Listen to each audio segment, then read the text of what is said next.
ॐ पूर्णमदः पूर्णमिदं पूर्णात् पूर्णमुदच्यते पूर्णस्य पूर्णमादाय पूर्णमेवावशिष्यते. So welcome to our Saturday morning session. We shall continue on our journey of Bhagavad Gita, chapter 9, verse 6 onwards. But verse 4th and 5th, they are so deep, so we'll also go back a little bit on them. But let us start with verse number 6 first. जैसे आकाश में उत्पन्न सर्वत्र विचरने वाला महान वायु सदा आकाश में ही स्थित है, वैसे ही मेरे संकल्प द्वारा उत्पन्न होने वाले सभी भूत मुझ में स्थित है, ऐसा जान.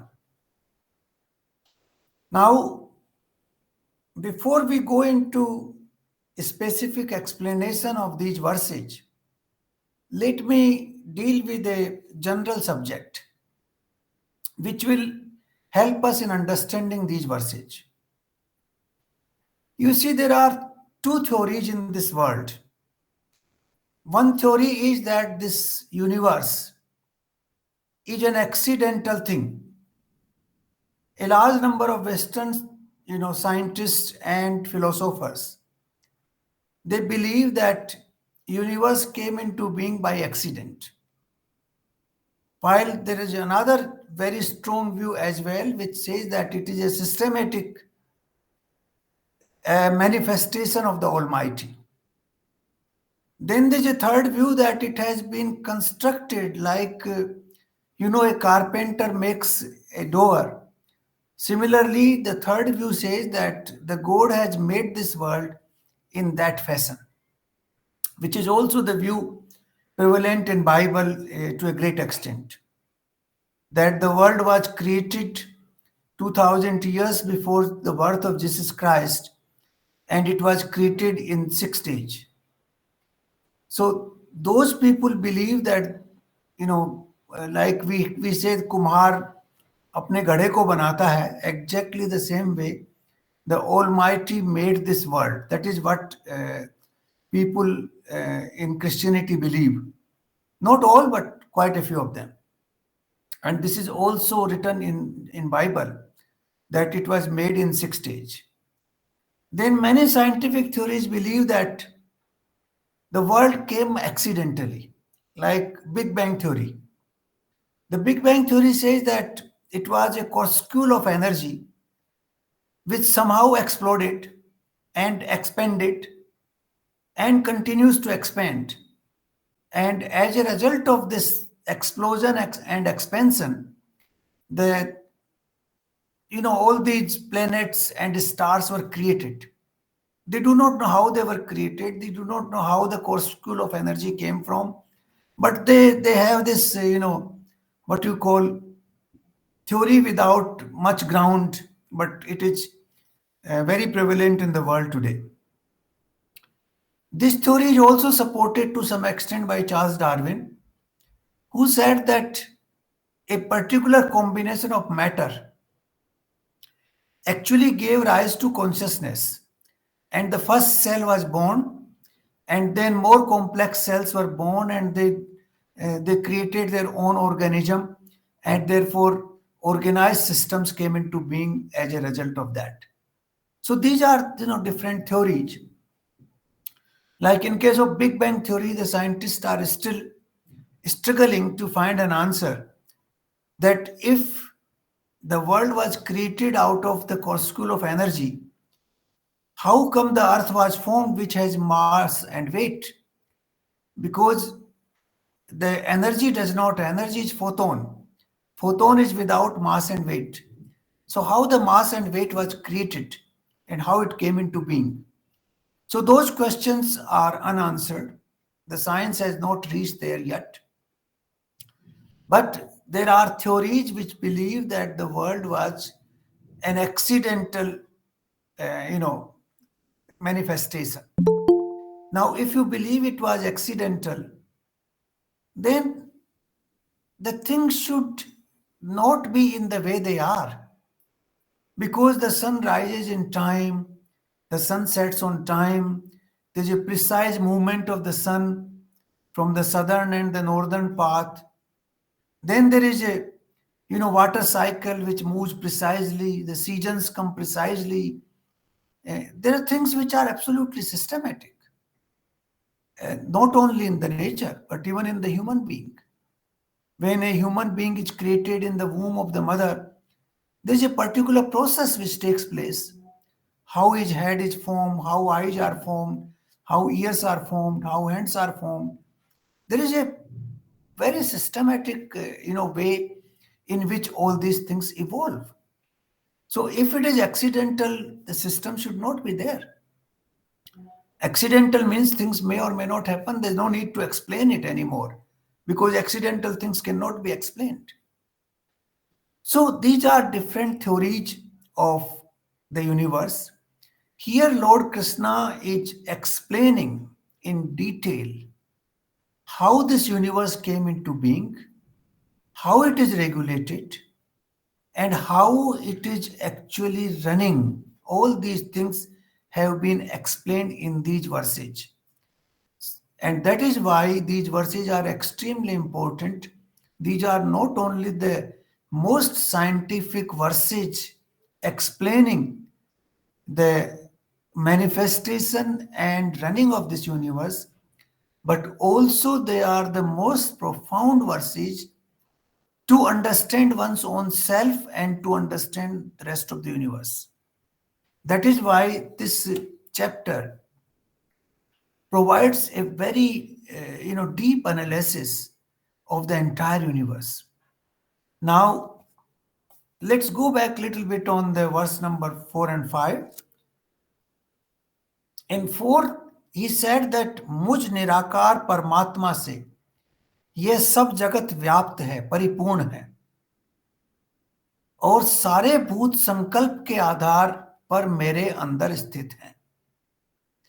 Now this is what he has explained by giving an example in verse number 6, that जैसे आकाश में आकाश से उत्पन्न हुआ, वायु की उत्पत्ति आकाश से होती है. The air is created by the akash, because there is a particular order of creation which has been explained in Upanishads. That first physical thing which was created was akash, and from akash the air was created, from air the fire was created, from fire water was created, from water earth was created. These are from subtle to gross. Earth is the grossest, and Akash is the most subtle. And this is also reflected in a very systematic way with our sense organs. For example, the Akash only has one property, the property of sound. And that property is reflected by our sense of sound, that is ears. Then the air gets two properties, the property of sound which it borrows from Akash, and its own property, that is the property of touch. Now air is the one, when it touches your skin, the skin is the sense of touch. Then you feel the air and you listen the sound of the air as well. When it blows very fast, you listen to the sound. So it has two properties, sound and touch, which is also then connected to the human being's property of touch or sense of touch. Then the next element which has been created is fire. Fire has been created by air. Now, fire has three properties. The property of sound, which comes from Akash, the property of touch, which comes from air, and then its own property, that the property of heat and light. So that is the property which is connected with our eyesight. Sense of eye, the sense of sight is directly connected to fire. Like when the sun sets, you cannot see. When there's no light, you cannot see. It's directly connected to that property of fire. And then there is a next element is water. Now, water is created from fire. Water has four properties, inheriting the three properties from predecessors, that the sound, touch, and light, and then its own property of taste. Now, that property, that its own property of taste, is connected to our sense of taste. So that is how the human beings, the five senses are connected. The fifth sense of human being is the sense of smell, which is connected to the earth. Earth has five properties, all the four properties plus its own property of smell. So there is a very systematic order in this creation. The five great elements, they give rise to five different properties, and those properties are directly connected to our five senses of perception. So there is a very systematic order. So how you can say that it's a random creation? The world is not a random creation. If it was a random creation, the sun may rise today, it may not rise tomorrow. It may take, another few years before the sun rises. The moon may have, what you call waxing and waning today, and tomorrow it may not have. The seasons may or may not come. So the things could be completely in chaos. Then the life cannot exist, because the life exists because of this order there. So naturally that order has been explained by Lord Krishna here, how the universe came into being and how it is run. So the first thing is saying that the pura jagat mere se vyapt hai. Like the air is in the space, in the akash. Wherever there is akash, there is air. Similarly, wherever there is sansar, I am there. I am there, absolutely pervading the entire universe which is in existence. So this is the first explanation he gives. Now, second explanation, that सब भूत मेरे अंदर स्थित है.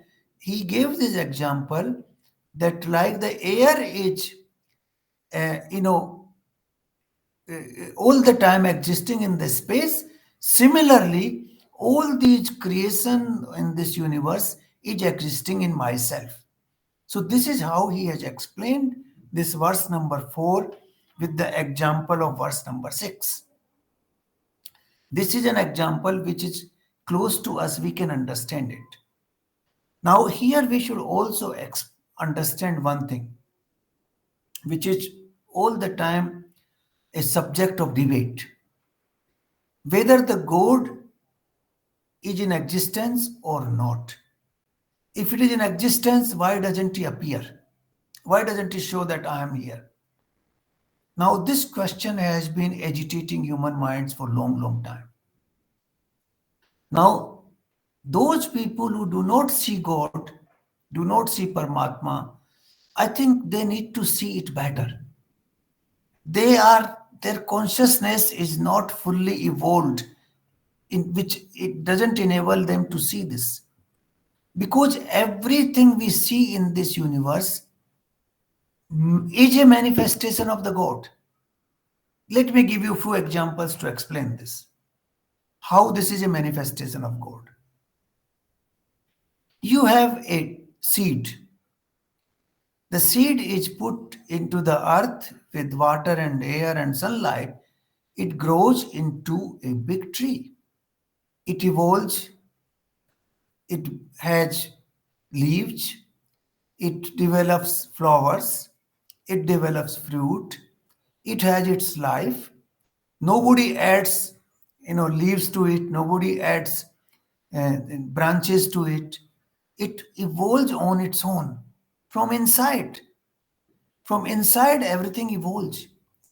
Everything is coded in that seed, small little seed.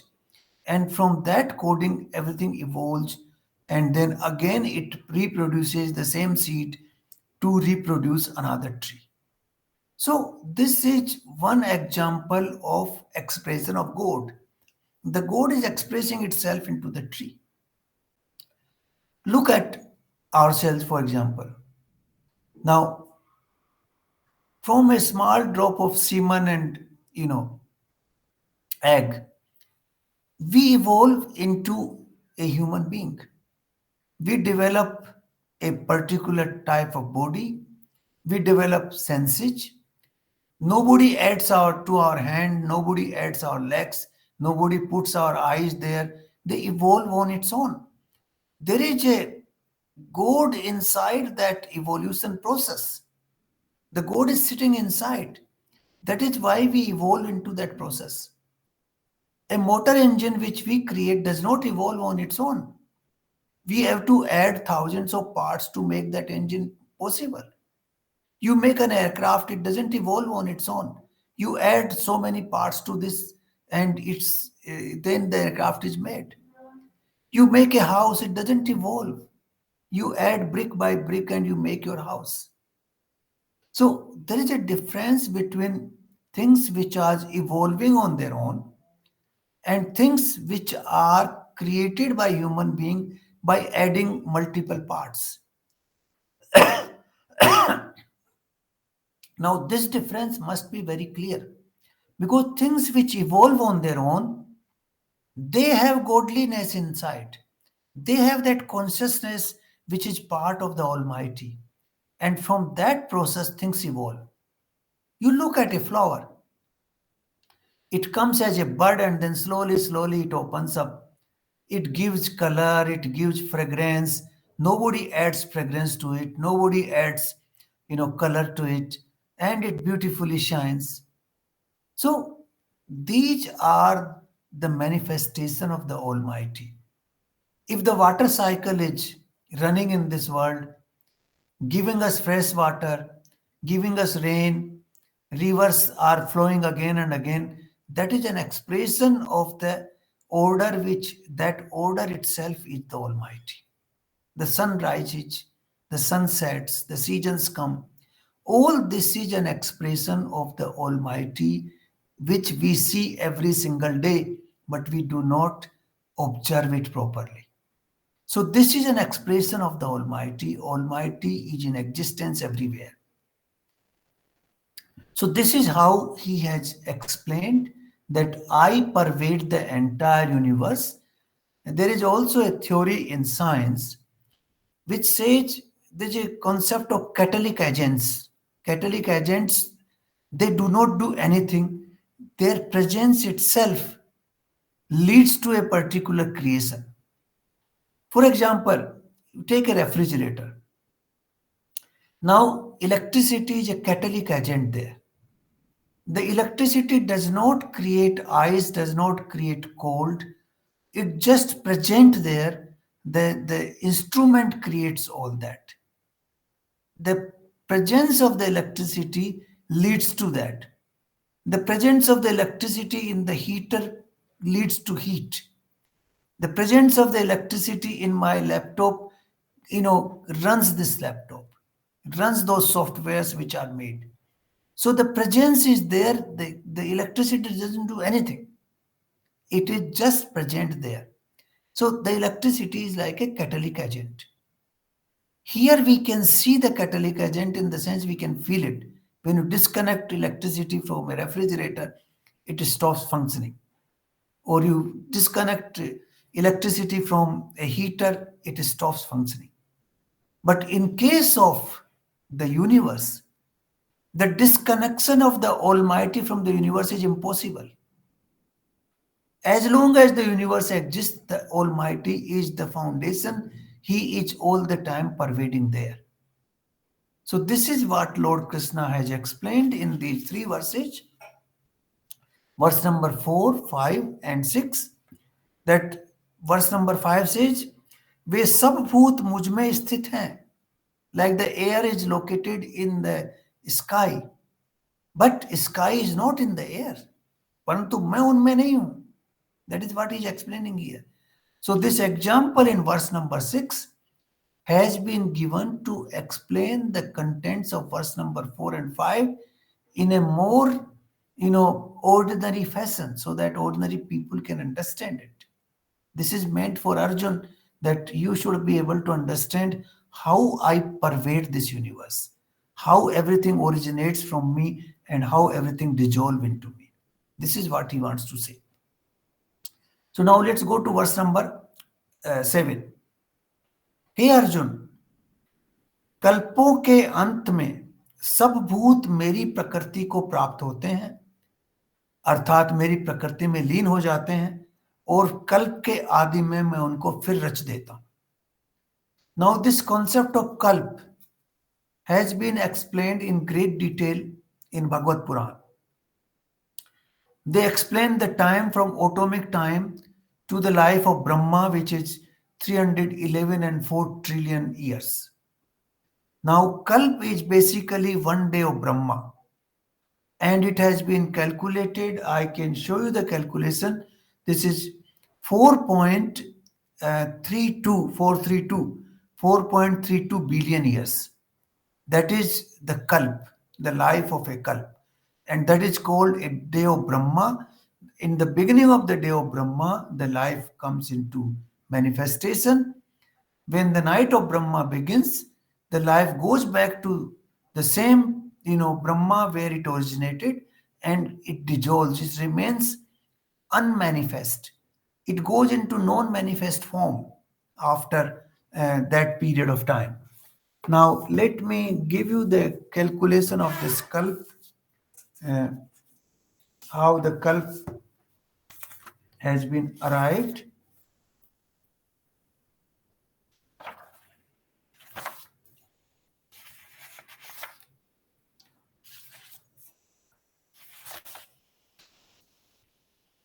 You see, this is the calculation which has been taken from Bhagavad Puran, which says one truti. One truti is 8 by 13,000 of a second. They know how to calculate that. Those verses have been explained. That is 8 by 13,500 of a second. Then one medha, that is 8 by 135. That is, the two zeros are reduced. That is 100 trutis make one medha. That is what it is. And then one lava, that is 8 by 45. So this process continues, and this goes to one day, that is 12 hours, and one night 12 hours. And then it says that a tithi is one, that is the lunar day, is defined as time it takes for the longitudinal angle between the moon and the sun to increase by 12 degrees. That is the tithi. That is approximately 12 hours, little less than that. Therefore, tithi begins at different times of the day and vary in duration from approximately 19 to 26 hours.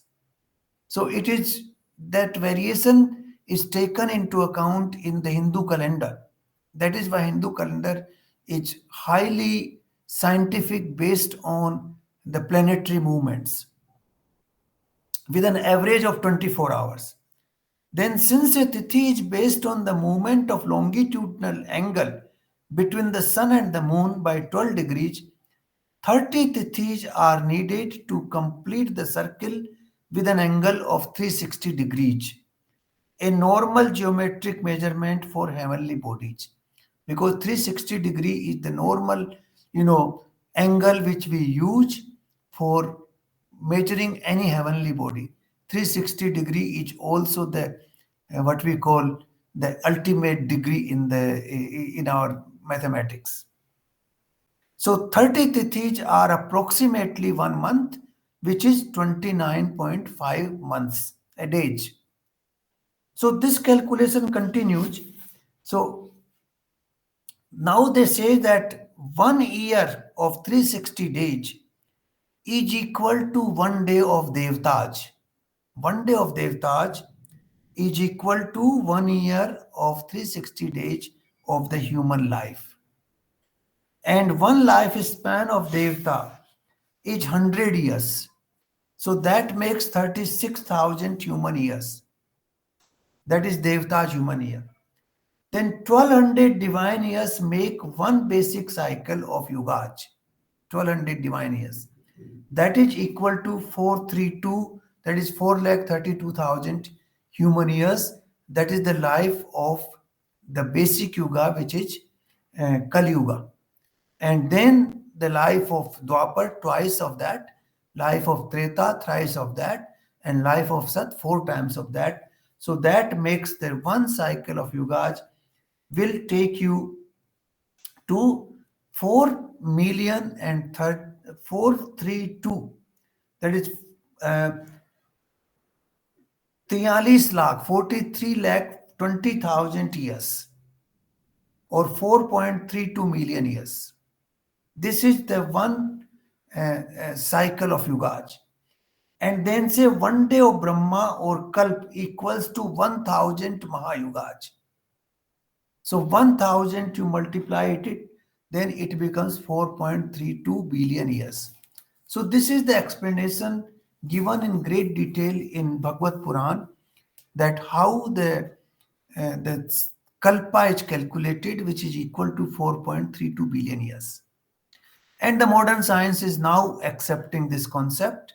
And no, the greatest scientists in the Western world have now accepted the calculation given in the Hindu writings are the most scientific calculation of time found anywhere in the world. In fact, the most calculations of the Christianity is based on the concept that the world was created 2000 years before the Jesus Christ, and that is the beginning, and that is why they take everything. That is why they say that Vedas were created about 1500 BC, because they cannot go 2000 BC. 2000 BC according to them was the origin of the universe, so nothing can be older than that. So they have their constraint because of the so-called you know belief in Bible, which is now has been proven wrong completely, because Bible also said in the beginning that the earth is the center of the solar system, which is not true. And that is why Galileo was kept in what you call prison for 20 30 years, because he says that uh, the sun is the center of the solar system and not the earth. So the concepts given by the Western world are more constrained. They are not scientific. The explanation of time given in our shastras is the most scientific, and it starts from atomic time and goes up to infinite expansion of time. You can see these expansions anywhere in my book also on Vedanta. I have explained these concepts. So this is how the Srishti is created and dissolved. So 4.32 billion years is supposed to be the life of the earth according to the modern science now. Now they have accepted it. Earlier they thought it was only 6,000 years old. But now the concept of 4.32 billion is coming to the modern science also. Similarly, the other thing, that is one part of it, that how the life is created, how the God is pervading the entire creation here, how he is the foundation of entire creation. The second question, in this universe we find so many varieties. No two things are identical. No two human beings have ever been identical. There have been trillions of people came into being, they died. Trillions will come into being, they will die. There are no two human beings which are identical. Similarly, there are no two stars which are identical. There are millions of stars in the sky.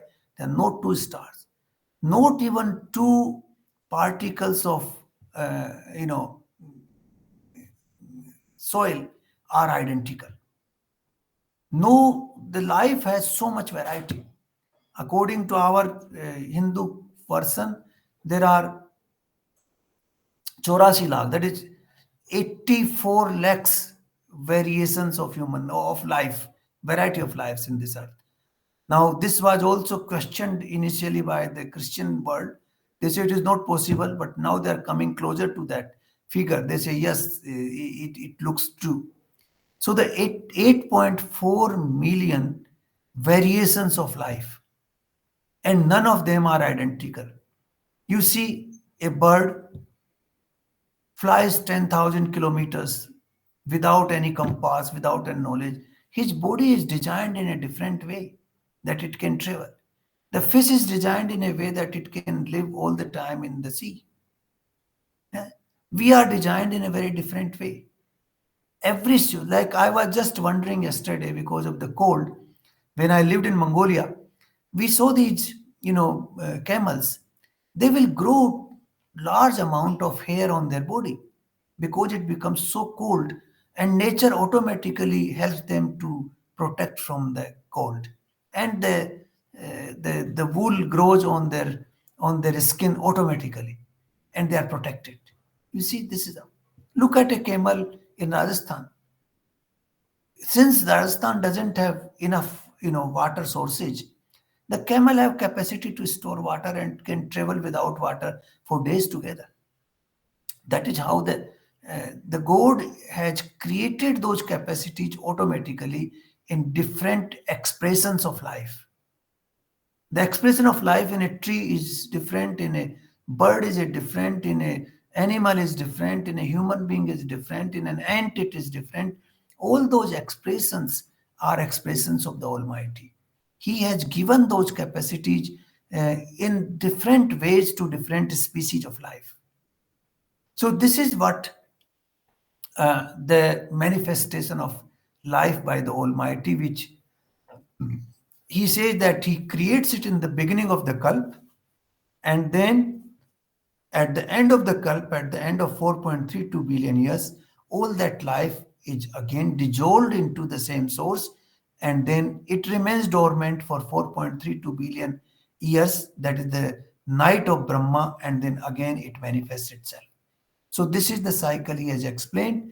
And once the scientific research is complete, I'm absolutely sure that they will accept this cycle as the true representation of reality in this world. Then the next verse, verse number 8. अपनी प्रकृति को अंगीकार करके स्वभाव के बल से परतंत्र हुए संपूर्ण भूत समुदाय को बार बार उनके कर्मों के अनुसार रचता हूं. Now here he has given 2-3, fundamental truths of our existence. पहली, बार बार, that is this is a cycle. बार बार रचता हूं means there is a cycle in which this creation happens and then dissolves, then again happens and then again dissolves. Then the second point is Bhut Samudaya. Bhut Samudaya is all species of life, including the physical features like even mountains and rivers. There is also Bhut. Bhut means the manifested universe, in which the physical universe as well as all the expressions of different species of life. All that is called Bhut Samudaya. उनके कर्मों के अनुसार रचता हूं. Now, कर्मों के अनुसार. This is the theory of karma which comes into place here. That they are created and recreated based on what they have done in their life here. This has been explained in greater detail elsewhere, but here he is notifying that you are responsible, or whatever you are getting in this universe, pleasure or pain, the good life or bad life, you are getting because whatever you did in the past is manifested today. The present is manifested based on your past karmas.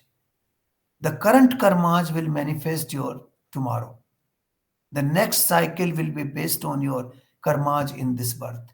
So he has explained here that मैं उनको रचता हूं, मैं उनको रचता हूं. ये I think this translation is not correct, because he doesn't rach, he doesn't do this. It happens automatically. He has set the systems in auto mode, and that auto mode works on its own, and based on your karma you are automatically given birth in a particular species of life, in a particular family, in a particular place, based on your past karmas. So this is how he has explained the running of the universe, how he does it. Now then the question will arise that if he is creating or he is giving the rewards and punishment, then he should also be responsible for those karmas. Because if I am, you know, rewarding somebody and I am punishing somebody, then I am also doing a karma, and I should be responsible for that. That is what he has explained in verse number 9, 8, 9. Sorry. हे अर्जुन, उन कर्मों में आसक्ति रहित और उदासीन के सदृश स्थित मुझ कर्मा परमात्मा को वो कर्म नहीं बांधते। न च मान तानि कर्माणि निबंधन्ति धनंजय। निबंधन्ति धनंजय क्यों नहीं बांधते? बिकॉज उदासीन एंड अनासक्त। I am not doing it for a motive, I am not doing it out of A Dzire, I am not doing it out of some, vengeance. I am absolutely anasakt. I am absolutely udasin. I am doing it as a duty because the world has to run, and therefore I am doing it as a duty, not because I want something or not because I am taking revenge for something. And that is why those actions which I do, I am not getting what you call harvest for them. The seed is not formed. So he has explained in a very logical way to an ordinary human being that how the world is created, how it is, what is its duration, what is the life of this world, how the various species are created, how they sustain themselves, and how the karma are affecting their birth and rebirth cycle, and how I am completely away from it because I'm not involved into the process, because I'm not having desire, I'm not having expectation. I am doing all this as anasakt, as udasin. The both the words are there. Udasin vada nisan asaktam, that I am neither asakt nor motivated, and therefore these karmas do not create repulse or reaction for me. So this is how Lord Krishna has explained the running of this universe. Now verse number 10, हे अर्जुन, मुझ अधिष्ठाता के सकाश से प्रकृति चराचर सहित सर्व जगत को रचती है, और इस हेतु से यह संसार चक्र घूम रहा है. Now this is a very profound statement. मुझ अधिष्ठाता के सकाश से प्रकृति इस जगत को रचती है. Now this is the catalytic agents thing here. Here he says, I do not do, प्रकृति रचती है, मेरी प्रेजेंस है, मैं वहां प्रेजेंट हूं. Like the electricity is present in a heater and in refrigerator, similarly he is present there. Uski presence is enough. He doesn't have to act. प्रकृति जो है, नेचर जो है, वो automatically runs the whole process. वो संसार चक्र जो है वो प्रकृति से घूमता रहता है. In my presence, without his presence nothing will happen. His presence is mandatory. So his presence is there.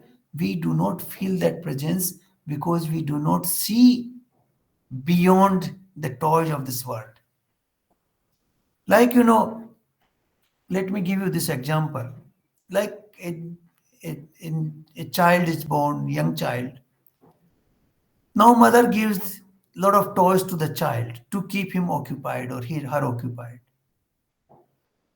The toys are basically to keep him or her occupied so that mother gets her time to herself. Otherwise, she will be occupied with that.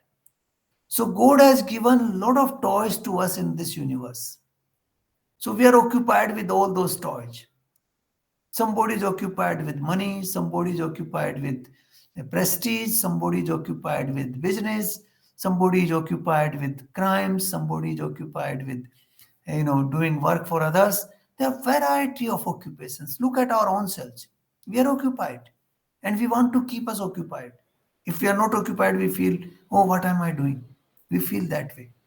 So that occupation comes because of lot of toys which are available to us, and we remain busy with the toy in this world without completely forgetting the Almighty.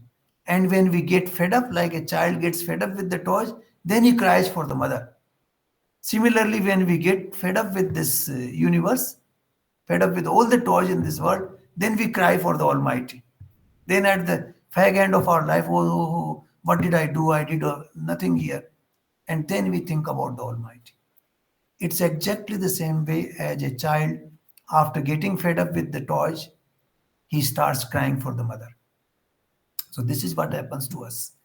So this is how these verses from verse number 4 to 9, or rather 10, I would say, they are the most profound verses you will see anywhere in this world about the manifestation of this universe, how this universe is run, and what makes this universe run. So these verses answer the most fundamental questions about what is this universe, how it came into being, who brought it, who runs it, what is the duration of these cycles, why am I here in this world. All these questions are answered by these five short verses. That is why they are called sutras. Means these are short verses which contain tremendous amount of science and spirituality in them. So I think these verses we should examine them thoroughly. We should re-examine them, and we should see how we can see the manifestation of the Almighty in this universe. Those people who watch nature, that is why some of the people have advised us to watch nature. Like Krishnamurti, he tells you sit down in a garden and watch the birds singing, the plants growing, the wind blowing. You watch the nature and you will see the manifestation of the Almighty everywhere. When a wheat plant grows up, you see how the wheat seed brings up the plant, and then जिनको हम दंगी कहते हैं, all the leaves of the tree, and then finally the you know the wheat seed comes again in a particular form, and then you harvest that, and you are endowed with life because that becomes your food. Look at the flowers. Look at the how many varieties of flowers. What are their colors? Their fragrances. How they come? They come from where? There's some force which brings them there. Look at manifestation of life. So many different birds. When I go for golf, I see these birds. Some small, some big. Some colors are so different. Some has legs which are very thin, some has legs which are slightly bigger, some fly in a different way. When you observe them, you talk to a bird observer, and they will tell you how the birds are fantastic. That is the manifestation of life. Even human beings, each one of us is so different. We are so different from each other. That is the manifestation of life in us, how we manifest ourselves. And to begin with, the very fact that we have consciousness, and because of that, I am able to talk to you, you are able to talk to me, I am able to see, I'm able to smell, I'm able to touch and feel. That very fact is that there is a divine in me which enables me to do all that. So, this is the manifestation of divine which we should understand in us, in this entire universe, even in the sun rises and sets, and the moon wanes and waxes, the water cycle comes and go, the winds come and blow, the winds have their different variations as well. So all this universe has a system. That system is maintained by some force, and that force is the divinity, that force is Paramatma, that force is the Almighty, that force is God, and that force is Allah. Whatever name you give, doesn't matter. That force runs this universe. That force is manifested in every single part of this universe. So I will conclude this here today, and I think we should start uh, realizing this manifestation of the Almighty in every single action in this universe, every single being, every single manifestation in this universe. Then we will become very close to Him, and then I think our experiment of life to find the Almighty will come to what we call realization. Thank you.